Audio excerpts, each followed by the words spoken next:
Hola. Hola, sí, Ya. doctora. Entonces, yo les comentaba, ¿verdad? El ejemplo de la doctora que le dio una dieta rica en hierro, pero no le explicó exactamente de el hierro, cómo es que lo va a consumir a través de los alimentos.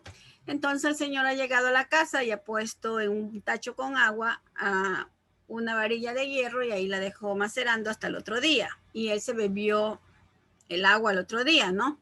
Entonces, obvio que el hierro que él consumió, pues lógicamente no le iba a hacer ningún bien a la salud, sino que más bien antes le iba a perjudicar a la salud. Entonces, eso es lo que nosotros muchas veces pecamos de confiado. Pecamos de confiado y nosotros decimos y pensamos que nuestro paciente sabe igual lo que sabemos nosotros.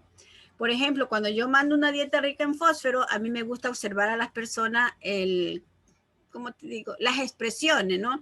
Y así pude observar que un paciente me dijo, fósforo, dice, si fósforo es malo, me va a perforar el estómago. Entonces yo vine y me sonreí y yo le digo, no, pero es que yo no le mando a tomarse el cerillo, yo le voy a hacer una dieta rica en fósforo. El fósforo va a estar contenido de los alimentos que yo le voy a enviar, ¿sí? Entonces es que nosotros tenemos como ir, yo sé decir, desmenuzando, o sea, y por pecar de que el paciente sí lo entienden, el paciente puede cometer un error involuntariamente, pero lo comete. Entonces, eso es lo que nosotros tenemos que estar, es ir desmenuzando cada vez que tengamos nuestros pacientes. Bueno, voy a compartir el PowerPoint, ¿verdad? Del equipo, número 2. Como ya les dije, pues una exposición muy corta, ¿verdad? Pero el hecho de que sea pequeña o corta no quiere decir que es menos importante de la exposición de los compañeros, ¿verdad? Entonces, eso es lo que nosotros tenemos que poner. Y por favor, también les pido, si tienen algo que decir, algo que no entiendan, ¿verdad? Es preferible que lo digan ahora, ¿verdad? Bueno, tenemos el segundo equipo, que es nutrimiento, ciclos y etapa del nitrógeno, cuyos integrantes son Enríquez Norico, Micaela, Chamorro Trujillo, Lisek, Posligua Medranda Allison y Camargo Moreira Robinson. Bueno, iniciemos con Micaela. Ya, buenas tardes, doctora, buenas tardes, compañeros. Hoy les vamos a hablar sobre los nutrimentos, ciclos y etapas del nitrógeno. Siguiente, por favor. Bien, los nutrimentos. Para el crecimiento y supervivencia de los seres vivos se necesitan por lo menos 25 elementos químicos diferentes que circulan de forma constante en el medio ambiente biótico albiótico. Estos elementos químicos se mantienen por medio de los ciclos biogeoquímicos. Los seres vivos van a transformar los elementos químicos de su forma inorgánica a la orgánica y viceversa. Es decir, que también pueden ser transformados de una manera orgánica a inorgánica, y esto se da por medio de los organismos descomponedores. Tenemos dentro de esto los macroelementos y los microelementos, que estos son indispensables para la vida. Dentro de los macroelementos tenemos el carbono, el oxígeno, el nitrógeno, el azufre, el fósforo, el potasio, el calcio, el sodio, el cloro, el hierro y el magnesio. Mientras que dentro de los microelementos pues tenemos el yodo, el zinc, el flúor, el cobalto, el cobre, cromo, manganeso, molibdeno, níquel, selenio, silicio, vanadio y boro. Cabe destacar que todos estos son muy importantes para nosotros. Bien, comenzaré explicándoles primero los macroelementos, su función, qué pasa si hay un déficit y qué pasa si los consumimos en exceso. Pues tenemos como primero el nitrógeno lo encontramos en frutas, en verduras y especialmente en proteínas como carne, pollo, pescados y en especial en las carnes rojas. El nitrógeno es importante porque forma parte de las proteínas y también es importante sobre todo en las mujeres que están embarazadas porque ayudan al desarrollo y al crecimiento del feto. Ahora, ¿qué pasa si nosotros tenemos un déficit de nitrógeno en nuestra dieta? Pues va a haber efectos en la digestión de los alimentos y también en el crecimiento. Ahora, si hay un exceso de este nitrógeno, pues lo que puede ocurrir es lo que es la metahemoglobina, que significa que la hemoglobina no va a poder fijar el oxígeno en nuestra sangre, ¿no? Ahora vamos con el fósforo. El fósforo lo encontramos en alimentos como el pescado, en camarones, en huevos, en lácteos, en carnes y en el pan. El fósforo es importante porque forma parte de los ácidos nucleicos y del ATP. Ya sabemos que nosotros consumimos nuestros alimentos, pero como tal esto los transformamos en ATP, es decir, en energía. Bien, ¿qué pasa si hay un déficit de fósforo? Pues va a haber una debilidad muscular, problemas de la coordinación, dolor óseo, huesos blandos y deformados. Ahora, si hay un exceso de este, pues va a haber problemas a nivel renal y problemas cardíacos. Ahora, el potasio lo encontramos en frutas y como hemos escuchado que se encuentra en el guineo, ¿no? En esta fruta que se suele nombrar. Bien, el potasio es importante para el equilibrio iónico, para la contracción muscular y para que el ritmo cardíaco se mantenga constante. Ahora, ¿qué pasa si hay un déficit de potasio? Pues va a haber debilidad, fatiga y espasmos musculares, ¿no? Como ya dijimos que era importante para la contracción muscular. Y si hay un exceso de potasio, pues va a haber enfermedades renales y también va a haber alteraciones en el ritmo cardíaco. Porque ya dijimos que este lo regulaba el ritmo cardíaco, así que al haber un exceso, pues va a haber también una alteración en este. Ahora, el azufre lo encontramos en alimentos como nueces, huevos, brócolis, y en especial en la cebolla y en el ajo, ¿no? Ahí lo vamos a encontrar en mayor cantidad. Ahora, ¿qué pasa? ¿Cuál es la función del azufre? Pues el componente de aminoácidos y de enzimas. ¿Y qué pasa si hay una carencia de esta? Pues va a haber problemas de hígado e intoxicación. Mientras que si hay un exceso, pues va a haber problemas de crecimiento. Siguiente, por favor.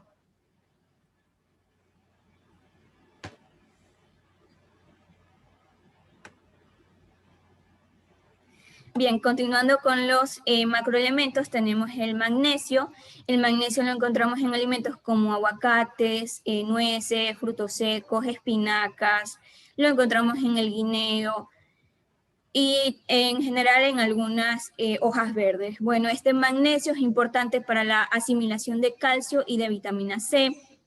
¿Qué pasa si no hay magnesio? Pues va a haber nerviosismo, hipertensión, convulsiones, cálculos renales y también puede haber ataques de pánico. Ahora, si tenemos un exceso de este macroelemento en nuestra dieta, pues podemos presentar diarreas, náuseas, pérdida de apetito, dificultad muscular, dificultad para respirar, la presión sanguínea baja, entre otras cosas. Ahora, el calcio. El calcio lo encontramos en alimentos como los lácteos, la leche y derivados de estos, como por ejemplo la mantequilla. También lo encontramos en el queso, lo encontramos en el aguacate, en las almendras, en los yogures. Y este es importante porque es un componente estructural de los huesos. Ahora, ¿qué pasa si no tenemos calcio en nuestras dietas? Pues va a haber un ablandamiento de los huesos, debilidad muscular, esta enfermedad conocida que es la osteoporosis, y también riesgo de sufrir fracturas. Ahora, si hay un exceso de calcio, pues va a haber cálculos renales y también lo que son los depósitos de calcio en el tejido, que se conocen como calcificaciones. Ahora, el sodio. El sodio lo encontramos en alimentos como los mariscos, las carnes, lácteos y obviamente en la sal de mesa común. Ahora, ¿qué pasa si, bueno, la función del sodio es que mantiene el equilibrio iónico.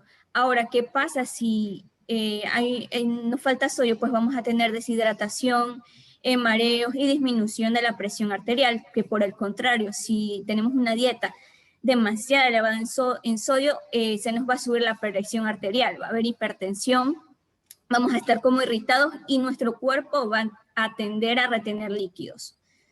Bien, y por último tenemos el cloro. Pues el cloro lo encontramos en alimentos como quesos, pescados, huevos, moras, la pasta de tomate y también en el pan. Bueno, el cloro se me olvidaba decir que también lo encontramos junto al sodio en la sal de mesa. Bueno, la función es que mantiene el equilibrio iónico. ¿Y qué pasa si hay un déficit de este? Pues va a haber daños hepáticos y estomacales. Bien, Ahora, ¿qué pasa si hay un exceso de esto? ¿No? Como dijimos que si hay un déficit de daño estomacal, igualmente si hay un exceso va a haber un daño a nivel de la pared gástrica del estómago porque va a haber una disminución del ácido clorhídrico. Y recordemos que el ácido clorhídrico es importante para la digestión de alimentos. Bien, por otro lado tenemos los microelementos, que igual se va a explicar su función, deficiencia y exceso. Tenemos el hierro, que el hierro lo encontramos en alimentos como frutos secos, tomates, lechugas, y lo encontramos en gran cantidad en el hígado. Este va a ser un componente estructural de la hemoglobina. Recordemos que la hemoglobina es importante para transportar el oxígeno en la sangre. ¿Y qué pasa si no hay hierro en nuestra dieta? Pues vamos a tener como consecuencia una anemia, ¿no? Que va a ser una disminución de los glóbulos rojos, de los eritrocitos, porque el hierro también está involucrado en la producción de estos. Ahora, si hay un exceso de hierro, pues va a haber malestar estomacal, estreñimiento, diarrea y materia fecal de color oscuro. Ahora tenemos el manganeso. El manganeso lo encontramos en los granos. Generalmente lo encontramos en los granos. Este es importante para el fortalecimiento de los huesos, para la reproducción, la coagulación sanguínea y para mantener el sistema inmunitario sano. Ahora, ¿qué pasa si hay un déficit de este? Pues vamos a tener huesos débiles porque dijimos que era importante para fortalecer los huesos. También va a haber bajo crecimiento en los niños, erupciones cutáneas y afecta al síndrome premenstrual, que esto es interesante porque si una mujer tiene manganeso bajo en sus dietas, pues las que presentan el síndrome premenstrual van a tener esos dolores de una manera más fuerte, o sea, más intensos. Ahora, ¿qué pasa si hay un exceso de manganeso? Pues van a haber temblores, espasmos, problemas de audición, obsesión, insomnio y hasta depresión. Ahora tenemos el zinc, que el zinc también lo encontramos en granos, en distintas proteínas y en distintos frutos secos. Es importante para el sistema inmunitario, para la curación de las heridas y también para el metabolismo. Bueno, ¿qué pasa cuando hay un déficit de zinc? Pues se presenta una enfermedad llamada acreomatitis enteropática, que es, bueno, como pueden observar, ven una dermatitis en el bebé.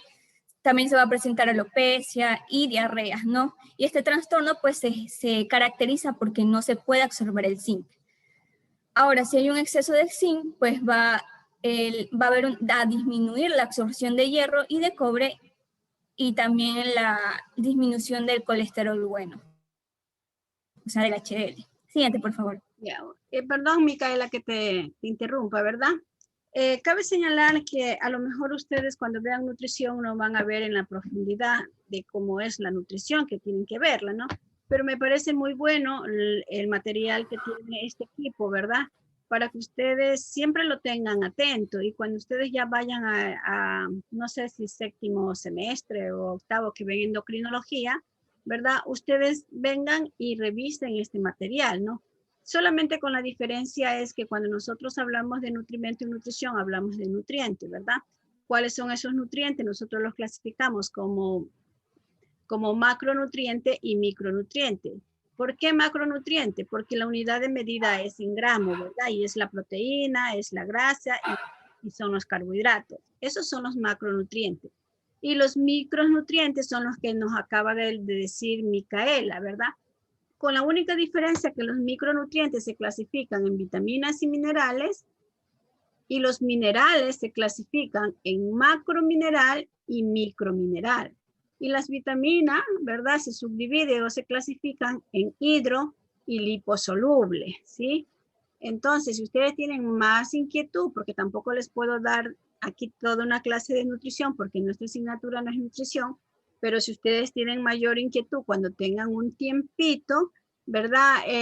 Revisen bioterapia de Krauss o revisen una información confiable que encuentren ustedes en el internet sobre los macros y los micronutrientes, ¿no? Y así ustedes ya cuando vayan a ver endocrinología, pues cuando ya el doctor o su profesor o profesora les diga, hagan una dieta justo para estos pacientes diabéticos, ustedes sepan cómo tienen que hacerla y tampoco no es bajarla del internet, ¿no? Cabe señalar que ayer estaba haciendo una tutoría de una dieta, a ver, era líquida amplia, líquida, estricta y por sonda, ¿no? Y cuando ellos tienen que presentar un menú, y cuando presentan el menú veo panza frita, no sé qué cosa frito, más acá frito, y yo le digo, a ver, ¿y qué le van a hacer a este paciente? De una lo van a mandar al hueco, yo les digo, ¿no? Entonces, o sea, como que había esa incoherencia. Yo le digo, vio lo que hace la tutoría. Le digo, porque si ustedes me hubieran presentado esta dieta en la exposición, así hubieran expuesto muy bien, pero si la dieta no estaba bien, todo eso dañaba lo otro, ¿verdad? Entonces, eso es lo que nosotros tenemos que ver ya. Ustedes, yo pienso que ustedes no van a ver nutrición a profundidad. No lo van a ver. Sí, de todas maneras, ¿verdad? Cuando ustedes están en ese semestre, o yo les voy a subir el manual de dietas. Yo se los voy a subir ahorita que yo soy su profesora y ustedes lo pueden descargar porque es pesado, no se puede ir por este medio, ¿ya? Pero al TIN sí sube, ¿no? Yo lo subí a séptimo semestre de nutrición y se los voy a subir a todos los de ecología. ¿Para qué? Para que ustedes tengan y cuando tengan tiempito, valga la redundancia, pues ustedes lo revisen y cuando ya vayan a la clase de endocrinología ya no vayan ciegos, ¿sí? Ya, entonces no nos olvidemos que los minerales se clasifican en macro y microminerales, que eso es lo que nos está explicando Micaela, ¿sí? Aunque Micaela los tienes como macroelemento, pero son macrominerales, y los microminerales que están allá, acá como microelementos, ¿sí? Y también ustedes, si le han puesto atención a la exposición de Micaela, ¿verdad? Vamos a ver, por ejemplo, bueno, el azufre, no sé si ustedes alguna vez imaginaron que a través de los alimentos ustedes encontraban el azufre. No sé si todos conocen el azufre, ¿verdad? Que el olor no es tan agradable, pero cuando uno tiene el azufre, ¿ya? Bueno, sí han de haber escuchado potasio, sí han de haber escuchado fósforo, pero por lo general esto lo encontramos en los productos del mar, ¿verdad? El nitrógeno también es casi no es tan mencionado, pero fósforo, potasio, eso sí es mencionado. El cloruro de sodio, que es o la sal común, ¿verdad? Nosotros mencionamos. Imagínense ustedes qué podrían decir del cloro. Ya, si damos a un paciente una dieta rica en cloro, a lo mejor el paciente se va a ir a comprar un galón de cloro y se la va a tomar, ¿sí? Pero por eso es que yo digo que nosotros tenemos que explicar bien a nuestros pacientes, ¿no? Y lógicamente que el cloro también lo encontramos en el agua potable, ¿no? Allí encontramos el cloro. Y también cabe señalar que el Ministerio de Salud Pública también tiene una campaña de clorificación del agua, ¿verdad? Y que muchas personas, le digo porque como nosotros estábamos en el policlínico, nosotros también apoyamos al ministerio en esa campaña, ¿verdad? Y vamos, y el cloro había que dejarlo en el agua. ¿Para qué? Para que las larvas no ¿cómo se dice? Porque en los tanques, ¿verdad? Si uno no rasca, quedan los huevos, ¿verdad? En este caso supongamos del mosquito, y si se vuelve a llenar este tanque, esa larva ya se convierte en mosquito. Entonces esa era la opción del cloro, o sea, no permitir que se proliferen allí los vectores, en este caso los mosquitos, y que obvio, y eso te desencadenaba el dengue, mucho antes del dengue, el paludismo, ¿verdad? Entonces, ¿qué es lo que hacía la gente? Si nosotros le dejábamos el paquetito de cloro o la botellita de cloro, ellos lo usaban para lavar ropa, ¿sí? Pero más no para clorificar el agua. Entonces ya nosotros teníamos que hacer el trabajo. A ver, ¿cuáles son los tanques que tienen? Tienen esta cisterna. ¿De cuántos tanques es? Tanta medida de cloro se le va a poner. Tiene este tanque que es de 8 tachos, de 8 baldes. ¿Cuánto le vamos a poner de cloro? Entonces ya se le dejaba puesto al recipiente, porque si no, las mamitas lo ocupaban y se ponían a lavar la ropa, ¿sí?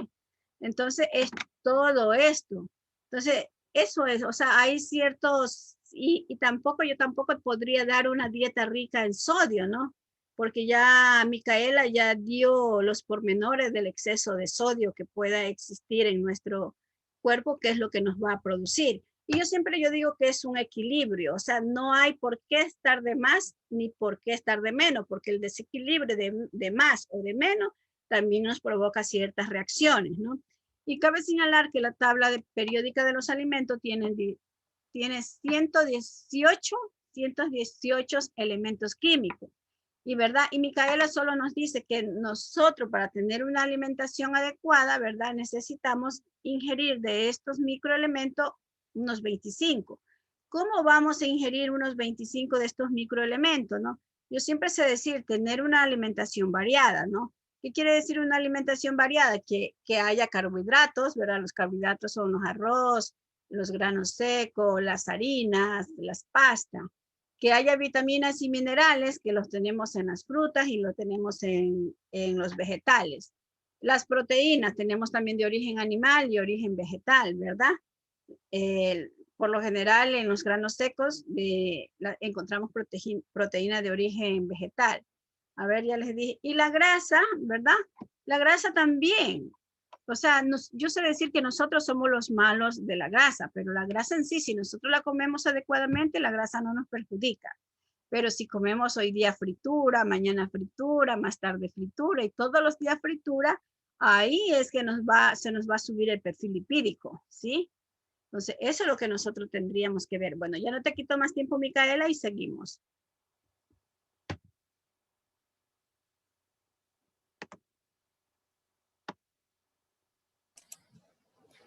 Ya.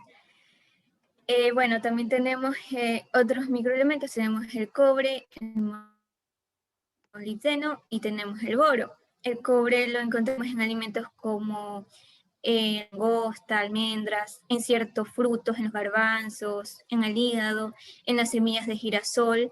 Este es importante porque es un elemento de algunas enzimas. ¿Qué pasa cuando hay un déficit de cobre? Pues podemos presentar anemia y la enfermedad de Menke, que la enfermedad de Menke es una enfermedad genética que pues afecta, bueno, que lo que se caracteriza es que no se puede absorber el cobre, no se puede absorber correctamente, y las personas que tienen esta enfermedad pues tienen tanto un daño físico como un daño mental. Como pueden observar en la imagen, el niño tiene como los cachetes regorditos así, rosaditos y como que la carita hundida. Esos son como que algunas características y también van a presentar una disminución del tono muscular. Ahora, si hay un exceso de cobre, pues vamos a tener daño en el hígado y en el sistema nervioso. Por otra parte, el molibdeno lo encontramos en alimentos como las vainitas, los rábanos, la cocoa, las moras, el hígado y también en los frijoles negros. Este va a ser un componente de algunas enzimas y cuando hay un déficit de molibdeno también lo que va a ocurrir es un trastorno genético del molibdeno, que este causa convulsiones y daño cerebral grave e incluso puede causar la muerte. Ahora, si hay un exceso de este elemento, pues vamos a tener dolor en las articulaciones y síntomas como la gota, como pueden observar en la imagen. Y por último, tenemos el boro, que el boro lo encontramos en el vino, en la sidra, en frutas, en vegetales y también en la cerveza. Este es esencial para el metabolismo de minerales como el calcio, el cobre, el magnesio y el fósforo. Bueno, si hay una pérdida de boro, pues va a haber también una pérdida de calcio y de magnesio, pues porque este era necesario para el metabolismo de esos elementos. Y también puede favorecer a la aparición de osteoporosis. Y si hay un exceso pues, de boro, pues se puede presentar náuseas, diarreas y vómitos. Micaela, voy a interrumpir aquí. Voy a ver si usted y yo hemos estado hablando solita o si alguien nos ha escuchado. ¿Sí? A ver. Palacio Rosado. Palacio Rosado. A ver, veamos si contestó la lista. Palacio Rosado no ha llegado a clase. Briones Franco.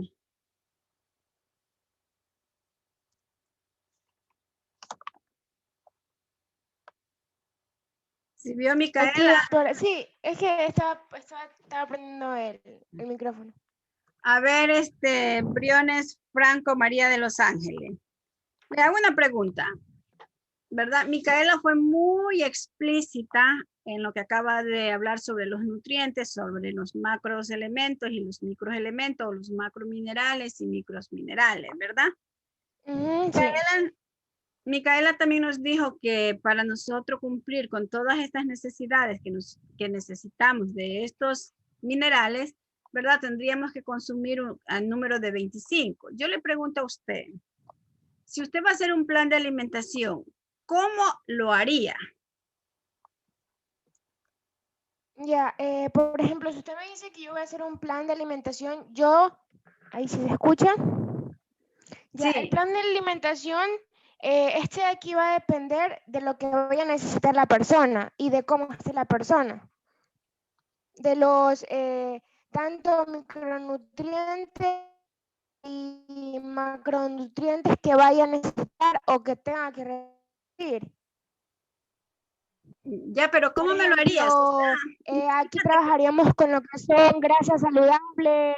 eh, ¿Me dijo algo?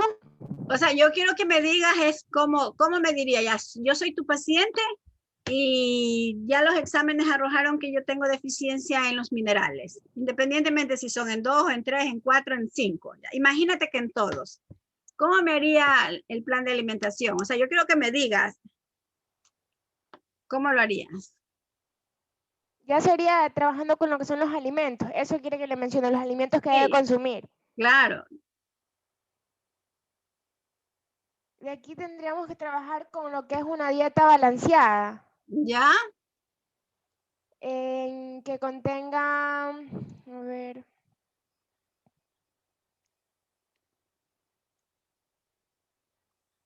con lo que va a ser todos los nutrientes que yo voy a necesitar. Pero ¿cómo me la vas a decir? Pues tú no me puedes decir, suponte que yo no sepa nada, no sé ni leer ni escribir, pero tú tienes que decirme, tú tienes que hacerme el plan de alimentación por escrito, o por lo menos darme una charla cuando yo estoy en el consultorio, algo. Claro, o sea, ahí como que comenzaría diciéndole, o sea, bueno, vamos a trabajar con lo que es una dieta balanceada, con todos los nutrientes que se van a necesitar, con los carbohidratos, con lo que van a ser el consumo adecuado de lo que es verduras, especialmente que tengan una gran cantidad de nutrientes, vitamina C, y explicándole lo que ella, o sea, lo que al cuerpo de ella le falta, lo que tiene déficit. Ya, pero imagínate que Micaela me dice que yo tengo que comer 25.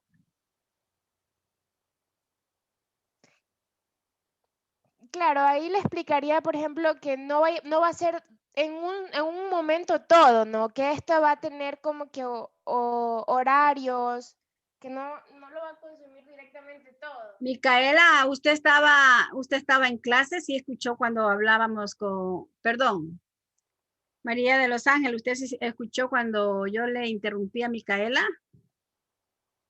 Claro, estaban también mencionando que habían no solo alimentos, o sea, que hay alimentos que contienen zinc y lo que era magnesio, lo que eran los vegetales. Micaela, no te voy a poner participación en clases, ¿sí? Pero recordarás que tienes que participar. Es tan fácil, chicos. Yo siempre les digo, ¿verdad? Nosotros estamos aquí sentados en el escritorio. Ustedes ven que Micaela los nombró toditos los alimentos. Si nosotros vemos aquí el cobre, ¿verdad? Está contenido en los mariscos. Si vemos el sodio, está contenido también en los mariscos, ¿verdad? Si vemos el hierro está en la carne, ¿verdad? Está en las carnes y está en los vegetales. Si nosotros, Ahora no se me escucha. si nosotros vemos el manganeso, nosotros tenemos grano seco, ¿verdad?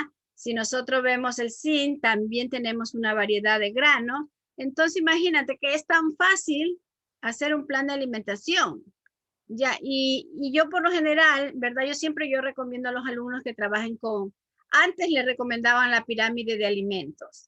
Ahora, como Ecuador tiene sus propias guías de alimento que está representada por una cuchara, ¿verdad? Entonces yo siempre recomiendo que esa imagen con la que ustedes van a trabajar, ténganla detrás de ustedes. Es decir, si yo estoy explicando, ¿no? Al paciente, yo lo que hago es virarme y lo estoy mirando al paciente y le digo, mire, si ustedes ven, si ustedes observan aquí la cuchara, usted tiene que consumir de cada uno de los grupos de alimento una puñada, les sé decir yo, ¿verdad? Una puñada, le digo, en el almuerzo puedes coger 3 o 4, en la merienda puedes coger 2 o 3 de lo que usted tenga en la casa. O sea, yo no le voy a mandar a comprar, sino que mire la cuchara y si es posible, yo tengo impresa la cuchara y se la doy y para que ella vea, ¿sí? Entonces, eso es. Y tampoco yo no martirizo a los pacientes diciéndole, usted tiene que comer 3 porciones de fruta, porque muchas veces ni una comen porque no tienen cómo comprarla, ¿no? Y tampoco cuando yo les doy fruta, nunca les digo, a ver, compre esta fruta, sino que yo siempre les mando a comprar la fruta de la época, ¿sí? Hacer un plan de alimentación es muy fácil, pero conociendo en este caso, ¿verdad? No la pirámide de alimentos, sino la cuchara de alimentos que tiene Ecuador como guía alimentaria. Y dentro de esa guía alimentaria están que el plan de alimentación se hace de acuerdo a la cultura de cada región. Ustedes saben que Ecuador tiene 4 regiones, ¿verdad? Nosotros que somos la región costa, la sierra, el oriente y la región insular. Entonces, por lo tanto, todo va a variar.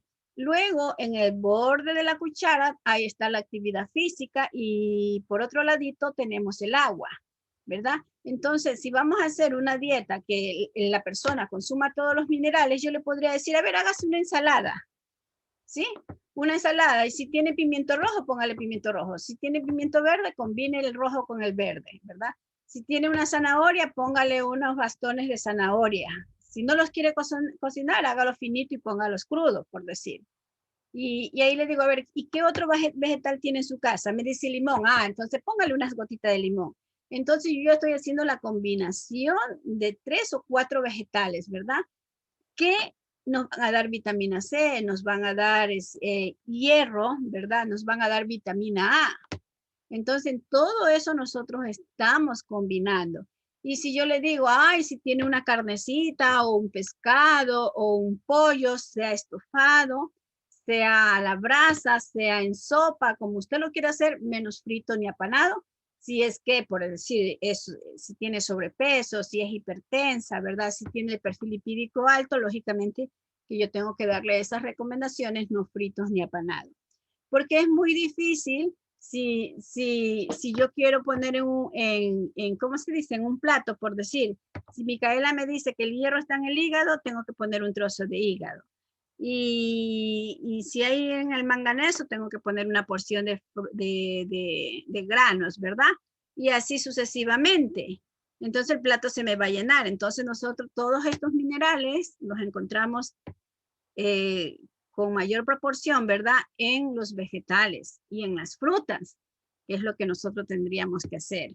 Y luego lo complementamos si es que queremos comer arroz, si tenemos como poner pollo, carne, pescado, camarones, dependiendo del estado de salud de cada uno de nuestros pacientes. Sí, es tan fácil, no se compliquen, ¿sí? Es tan fácil hacer un plan de alimentación. Lo que es difícil es que la persona adopte nuevos estilos de vida. Es difícil, pero no imposible. Bueno, gracias. Empezamos con Lisette. Ya, doctor.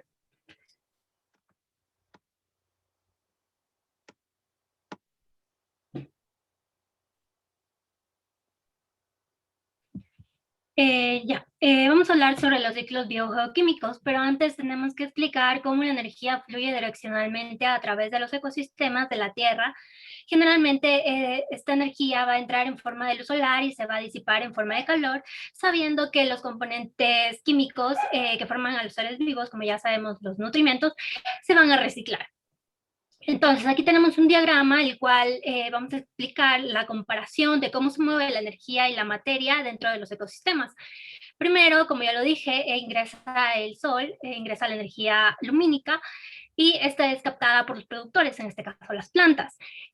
Las plantas transforman esta energía lumínica en enlaces químicos, que a su vez esta se transporta por medio de la cadena alimenticia a los consumidores. Es decir, que los animales van a comer a las plantas o a otros animales, y es así como su cuerpo va a tener estos enlaces químicos.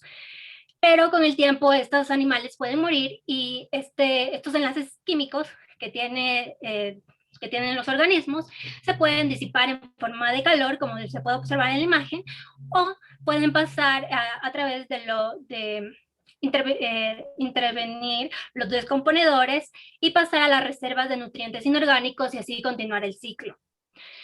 ¿Esto qué significa?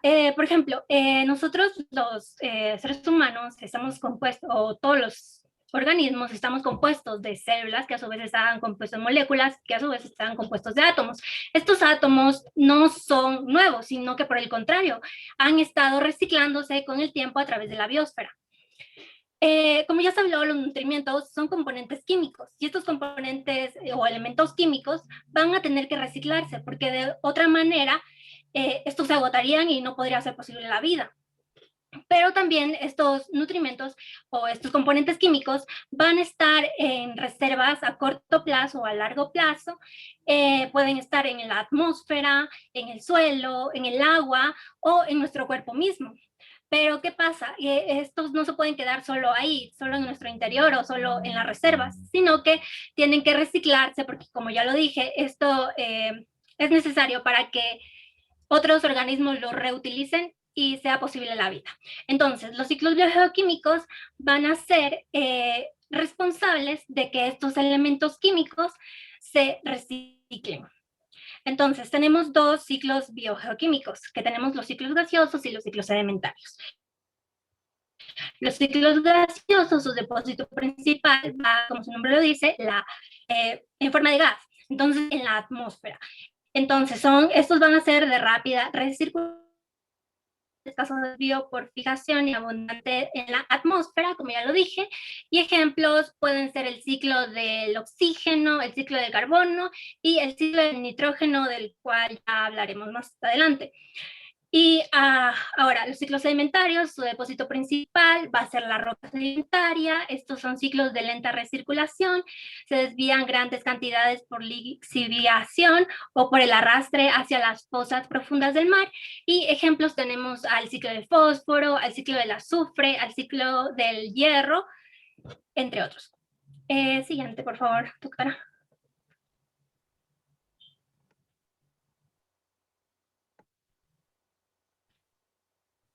Me faltó nombrar algo en el ciclo los ciclos biogeoquímicos, que lo diré aquí, es que no van a actuar solos, sino que van a actuar con otros ciclos, como ya lo vimos, puede actuar con el ciclo del agua. Un ejemplo sería que, por ejemplo, por el movimiento del agua, podría ser posible o ayuda a la fijación del nitrógeno y también ayuda al ciclo del fósforo a ir hacia los océanos y ríos y lagos. Eso. Siguiente. Ya, como una introducción sobre el ciclo del nitrógeno, aunque sabemos que el nitrógeno es abundante en la atmósfera alrededor de un 78%, no va a estar disponible para todos los organismos y va a estar en pequeñas cantidades en los seres vivos. Es decir, que alrededor del 3%, como lo pueden ver en la imagen, está en nosotros. Nosotros, los vegetales y los animales, no podemos utilizar el nitrógeno del aire directamente, sino que vamos a necesitar de bacterias fijadoras de nitrógeno para que esto sea posible. Entonces, el nitrógeno del aire lo van a las bacterias lo van a convertir en amoníaco y convertido en amoníaco va a ser posible para las plantas utilizarlo dentro de la fotosíntesis y así realizar sus procesos. Y nosotros, ¿cómo lo empleamos? Pues por medio de la cadena alimenticia y los animales igual. Hablando ya sobre lo que ya se dijo anteriormente, es que el nitrógeno es un componente esencial que va a ser indispensable para nuestro desarrollo y se encuentra tanto en proteínas de tipo vegetal como de tipo animal. También se puede encontrar en el ADN. Siguiente.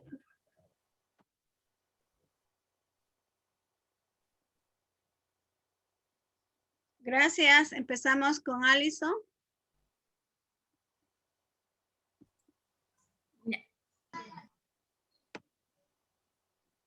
Alison. Es que aún no sé, pero no pasa a la siguiente diapositiva. Ahí sí. Ah, ya. Ya. Bueno,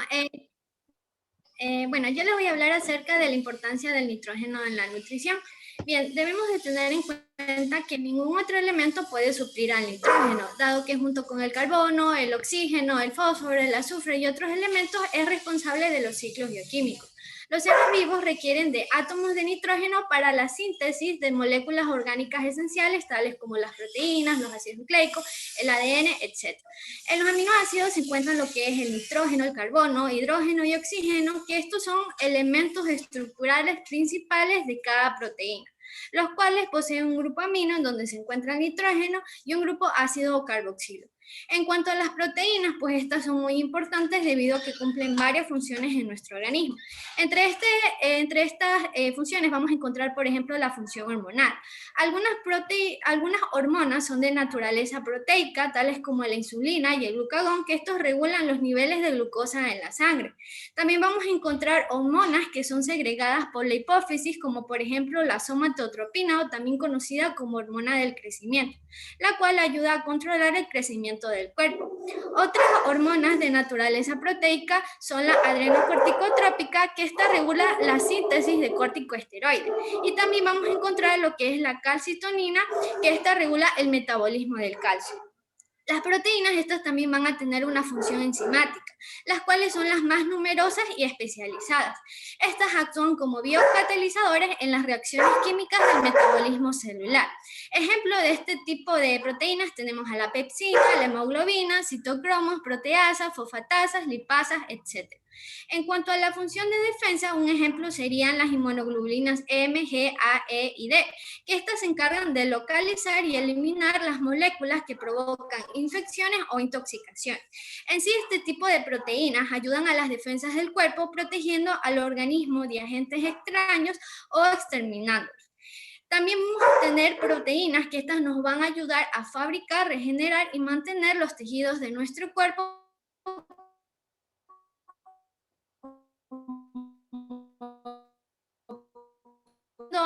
uñas, etc. Ejemplo de este tipo de la lactina, alamiosina, colágena, elastina, queratina y ácidos nucleicos. Las proteínas también van a tener una función de transporte, que en sí estas se van a encargar de llevar nutrientes a la célula. Un ejemplo de ello son la hemoglobina, que esta transporta oxígeno desde los pulmones a todos los tejidos del cuerpo. Y también otro ejemplo es la albumina, la cual esta es una proteína que transporta grasas en el torrente sanguíneo. También vamos a encontrar que algunas vitaminas, tales como la vitamina B1, la vitamina B2, B3, B6 y B12, estas también son muy importantes porque cumplen múltiples funciones en el cuerpo humano. Un ejemplo de estas funciones es que intervienen en el metabolismo de los hidratos de carbono, las proteínas y ácidos grasos. También participan en los procesos de detoxificación, crecimiento de los tejidos y además participan en la producción de los glóbulos rojos. Y este grupo de vitaminas que pertenecen al grupo B podemos obtener de proteínas como la carne, el pollo, el pescado, los huevos y productos lácteos. También vamos a tener los que son los mensajeros bioquímicos. Entre ellos vamos a tener al ARNM, que significa ARN mensajero, que este tiene la información genética necesaria para elaborar las proteínas y lleva esta información desde el ADN en el núcleo de la célula hasta el citoplasma, en donde se elaboran las proteínas. Otro mensajero bioquímico que vamos a encontrar es el AMPC, que significa adenosín monofosfato cíclico, que este activa a la enzima proteína quinasa A, la cual a su vez se va a encargar de fosforilar a la proteína blanca para desencadenar la respuesta celular. Y así mismo vamos a encontrar otros mensajeros bioquímicos importantes que participan en los procesos biológicos.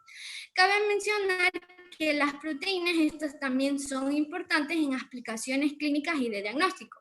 Por ejemplo, cuando se sospecha de un ataque cardíaco, se puede realizar un examen de troponina T e I, las cuales estas son proteínas que son secretadas cuando el miocardio resulta dañado. Entonces, cuanto más daño haya en el corazón, mayor cantidad de troponina T e I vamos a encontrar en la sangre. Otro ejemplo es, por ejemplo, cuando se sospecha de un trastorno de coagulación en la sangre. Aquí se realiza un examen de dímero D. Esta prueba busca dímeros D en la sangre, que en sí este es un fragmento de proteína que se produce cuando un coágulo de sangre se disuelve en el cuerpo. Siguiente, por favor. Ya, bueno, en cuanto al nitrógeno, este en sí, como ya hemos visto, es fundamental, debido a que juega un rol importante en la digestión de los alimentos, en el organismo y en el crecimiento. Casi el 80% del aire que respiramos está compuesto por nitrógeno. Pero ¿qué pasa? Que el cuerpo humano no asimila el nitrógeno que respira. Así que lo obtiene ingiriendo alimentos ricos en proteínas, ya sean de origen animal, como podemos ver en la imagen, ahí se encuentra el pescado, la carne, el pollo, leche, quesos, huevos, etc. O de origen vegetal como las leguminosas, que entre ellas tenemos a los frijoles, las habas, garbanzos, chícharos, y también tenemos a los cereales como el maíz, trigo y el arroz. Por lo tanto, una cantidad inapropiada de nitrógeno podría comprometer al buen funcionamiento del cuerpo. Ya, una etapa en la cual es fundamental el nitrógeno, como ya había mencionado al principio mi compañera, es durante el embarazo, debido a que el nitrógeno asimilado de los alimentos es necesario para el alimento del feto, para que se desarrolle correctamente. Al final de la gestación, tanto la madre como el bebé habrán acumulado más o menos 500 gramos de nitrógeno. Por otra parte, cuando nosotros ingerimos alimentos con nitrógeno, lo que hace el organismo es que los digiere y los convierte en energía. Lo primero que hace es remover los átomos de nitrógeno de las moléculas de los alimentos. Y mientras nuestro organismo está ocupado digiriendo el resto de los alimentos y convirtiéndolos en energía, estos átomos de nitrógeno ya están siendo utilizados para ayudar al crecimiento del cuerpo. Por lo tanto, una falta de nitrógeno que forma parte de las proteínas y en sí las proteínas mismas pueden causar alteraciones tales como la disminución de la inmunidad, debilitamiento de los sistemas cardíacos y respiratorios, pérdida de masa muscular, debilidad del cabello, la piel, las uñas, etc. Y también la desnutrición. Siguiente. Gracias. Veamos a Elian.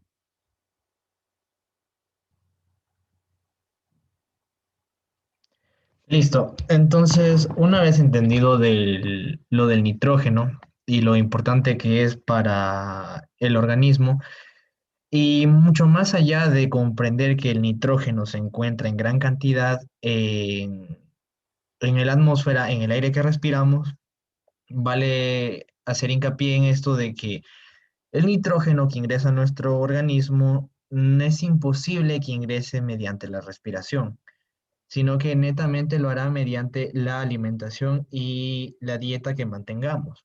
Pero para esto vamos a entender cómo el nitrógeno llega a nuestro organismo, ¿no? Para esto vamos a describir con lo que son las etapas del ciclo del nitrógeno. Bueno, el nitrógeno llega al organismo mediante ciertos procesos y principalmente vamos a hablar sobre la fijación del nitrógeno. El nitrógeno se fija en el suelo mediante la simbiosis que existe entre plantas y bacterias. ¿Por qué razón? Porque va a permitir que el nitrógeno se convierta en amonio y este amonio pueda entrar a lo que es a las plantas. Entonces, este proceso se da cuando las plantas utilizan nitrógeno en forma de sales de amonio, ¿no? Y estas de aquí posteriormente las van a convertir en proteínas, las cuales se van a integrar ya en la cadena alimenticia.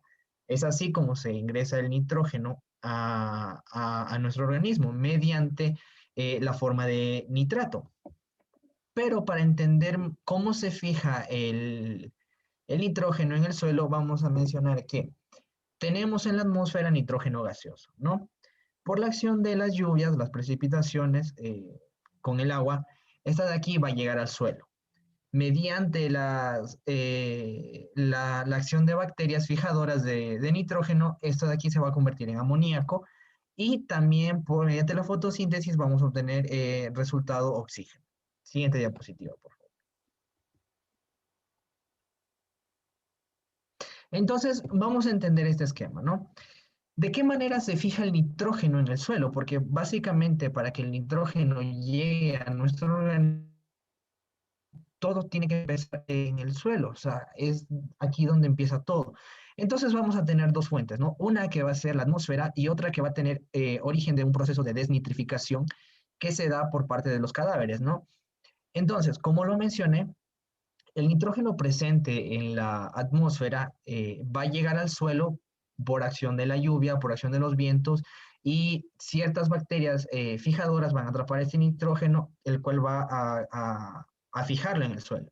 Pero también tenemos el proceso de desnitrificación, que lo voy a explicar más adelante, el cual consiste en los cadáveres prácticamente, ¿no? Porque una vez que el nitrógeno ingresó al organismo, de cierta forma tiene que salir, por esto es un ciclo, ¿no? Entonces, cuando hay un cadáver, parte del nitrógeno se fija en el suelo, pero también otra parte del nitrógeno sale hacia la atmósfera en forma de gas. Entonces, una vez el nitrógeno se fijó en el suelo, llegó al suelo, por acción de las bacterias fijadoras, este se va a convertir en amoníaco. Este amoníaco, mediante un proceso llamado amonificación, va a entrar en las plantas, perdón. Estas plantas de aquí ya van a procesar el amoníaco y lo van a procesar en grupos aminos, los cuales van a ayudar a la formación de proteínas, ¿no? Es aquí cuando se origina la proteína vegetal, ¿no? Entonces, esta proteína vegetal puede llegar al organismo mediante dos formas, ¿no? Esta proteína vegetal puede ser consumida por nosotros directamente de las plantas, qué sé yo, al consumir alguna lechuga, alguna espinaca, estamos consumiendo proteína vegetal. Pero digamos que viene un organismo externo también, en este ejemplo, un animal que vendría a ser una vaca, consume esta planta y posteriormente nosotros consumimos a esta vaca, ¿no? Entonces vendría a ser ya proteína de origen vegetal y es así como cumple un ciclo. A la final terminamos expulsando el nitrógeno, perdón, se ingresa el nitrógeno hacia nosotros y a la final lo terminamos expulsando y es así como continúa en un ciclo. Anteriormente habían mencionado un proceso de reciclaje para que este de aquí continúe en constante circulación. Siguiente diapositiva, por favor.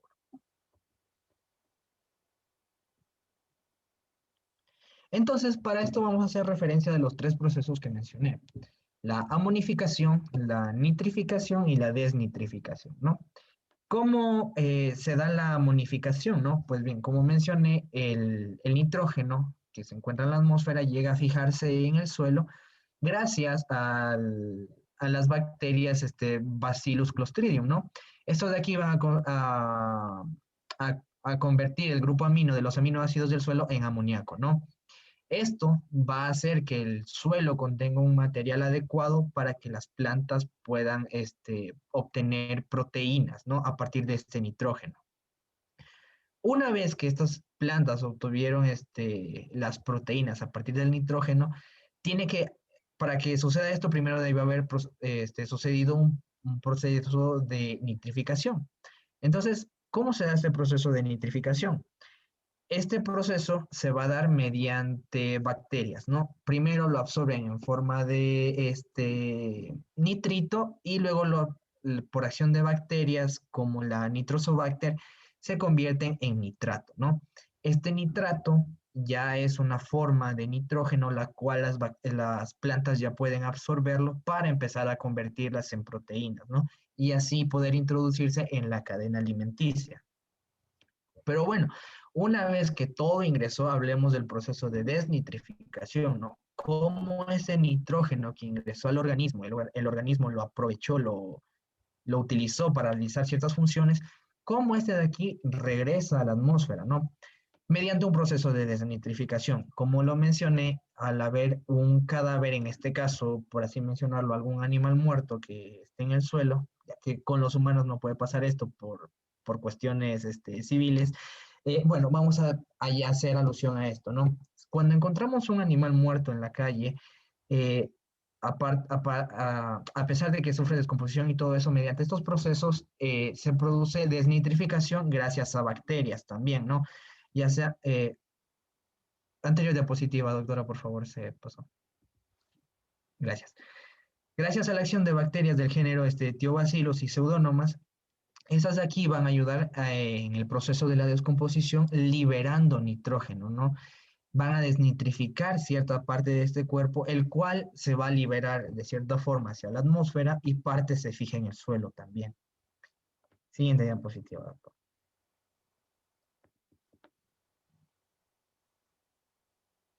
Listo, entonces para entender este esquema vamos a hacer alusión a esto, ¿no? Vamos a partir de la parte de arriba. Tenemos el nitrógeno atmosférico, el cual, ¿cómo va a llegar al suelo, no? Va a llegar al suelo mediante las bacterias fijadoras de nitrógeno. Estas de aquí, a su vez, van a estar respaldadas por la acción de plantas, los consumidores secundarios que mueren, ¿no? De bacterias desintegradoras de aquí van a sufrir un proceso de amonificación, ¿no? El cual va a estar constituido por un nitrógeno en forma de amino, ¿no? Va a estar dado por bacterias amonificantes, ¿no? El cual va a producir amoníaco. Este amoníaco, a su vez, se transforma en cierta forma en nitrito por las bacterias que mencioné anteriormente. Este nitrito pasa a formar un nitrato, el cual ya puede ser absorbido o consumido por las plantas. Posteriormente produce proteínas y estas proteínas se introducen en la cadena alimenticia, ¿no? Una vez llegado a todo este proceso que hubo una nitrificación, va a haber también una desnitrificación, en la cual por acción de bacterias desnitrificantes se va a liberar nitrógeno, el cual va a regresar hacia la atmósfera, repitiéndose así todo este ciclo. Entonces, como conclusión, y ya para terminar, pues bueno, vamos a mencionar que el nitrógeno gaseoso va a ser absorbido por bacterias fijadoras, las cuales se van a encargar de realizar todo este proceso para que el nitrógeno sea capaz de llegar a una forma de proteína, la cual sea consumida por los organismos, ¿no? Estas bacterias fijadoras de nitrógeno van a ser la Rhizobium, la Azobacter, la Serratia. Y también vamos a mencionar como segundo punto, como segunda conclusión, que los nitratos y las sales de amonio van a ser absorbidos por las plantas para poder introducirlas en las cadenas alimenticias. Y los aminoácidos provenientes de proteínas son asimilados por los humanos y animales. Y es así como el ciclo del como el nitrógeno termina llegando hacia nuestro organismo. Muchas gracias. A ver, yo solamente tengo que aclarar algo, ¿verdad? Usted habló que, por decir, de las fuentes de proteínas, que eran las lechugas y cosas así, ¿no? Bueno, cabe señalar, no los puedo dejar con esa confusión, ¿verdad? Que la lechuga no es una fuente de proteína de origen vegetal. O sea, no todos los vegetales son fuentes de proteína, ¿no? O sea, la lechuga es una fuente de vitaminas y minerales. Dentro de los alimentos vegetales que son, ¿verdad? Que tienen proteína, vendrían a ser las semillas, los frutos secos, ¿verdad? Yo les decía, por ejemplo, el frijol, la lenteja, la arveja, ¿verdad? Y otras legumbres, pero dentro de esas otras legumbres, pues lógicamente no va a entrar la lechuga. Luego tenemos una proteína de origen vegetal que es muy conocida, ¿verdad? La quinoa. También tenemos, por ejemplo, la soya, ¿verdad? Que es una proteína de origen animal. Y bueno, y ahí tendríamos otras fuentes de grano seco, ¿verdad? Unos granos que ni siquiera nosotros lo tenemos acá, ¿verdad? Hemos escuchado hablar de la semilla de chía, que también es fuente de proteína, y así podríamos citar otros vegetales, ¿sí? Es bien cierto que también se habla un poco de las hojas de hojas verdes, ¿verdad? Que nos pueden aportar más nutrientes, ¿verdad? Más nutrientes, quiere decir otros, ¿verdad? Que no necesariamente es la proteína, sino que nos pueden aportar más nutrientes que cualquier otro alimento de alta calidad y fáciles de asimilar, ¿verdad? No lo podríamos hacer. ¿Y qué es lo que nosotros en nutrición hacemos, verdad? Podemos combinar una proteína de origen vegetal con un cereal como para elevar un poco el valor proteico, ¿no? Bueno, esto no es de esta materia, pero no me puedo quedar con eso que de pronto ustedes se vayan a confundir, ¿no? ¿Qué quiere decir esto? Que nosotros tenemos proteínas de origen de alto valor biológico y de bajo valor biológico. Cuando hablamos de alto valor biológico, estamos hablando de los animales. Cuando hablamos de bajo valor biológico, estamos hablando de las proteínas de origen vegetal, de las cuales ya les mencioné algunas, ¿sí? ¿Y como ya les decía cuando expuso su compañera anterior, ¿verdad? Que mientras más colorido sea nuestro plato, pues más nutriente va a tener, ¿sí? Si nosotros vemos que nuestro plato tiene, por decir, granos de choclo, son amarillos, tenemos una lechuga que es verde, de pronto tenemos unos bastones de zanahoria, están de color amarillo, de pronto tenemos la remolacha, otros cuadritos, entonces estamos agregando muchos nutrientes a nuestra dieta, ¿sí? Y muchísimas gracias, y cabe señalar que hace un momento creo que el compañero nos habló sobre el ciclo de Krebs, ¿verdad? Entonces, todo esto que nos acaba de hablar Elian, pues si ustedes comienzan a recordar sobre el ciclo de Krebs, vamos a ver que es un proceso similar a lo que Adrián nos acaba de hablar en el ciclo del nitrógeno, ¿sí? Muchas gracias, chicos, y les deseo pues éxito en todos sus exámenes, ¿verdad? Que salgan muy bien para que no vayan a tener problemas posteriores. Yo siempre sé decir que cuando uno debe de aprovechar el primer examen, ¿verdad? Porque a veces el primer examen es más sencillo o a veces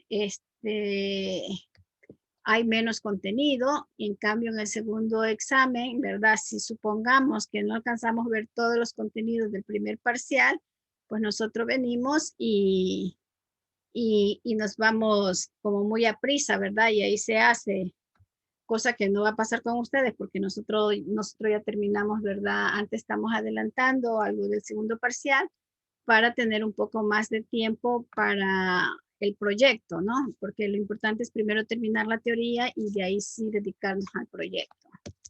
Sí, así que mucho éxito, chicos, ¿sí? Y el día del examen ingresarán un poquito con tiempo, revisarán la batería de su computadora o de su teléfono, es con cámara encendida, ¿verdad? Todas esas cositas para en el momento de ver el examen, pues no tener ningún problema.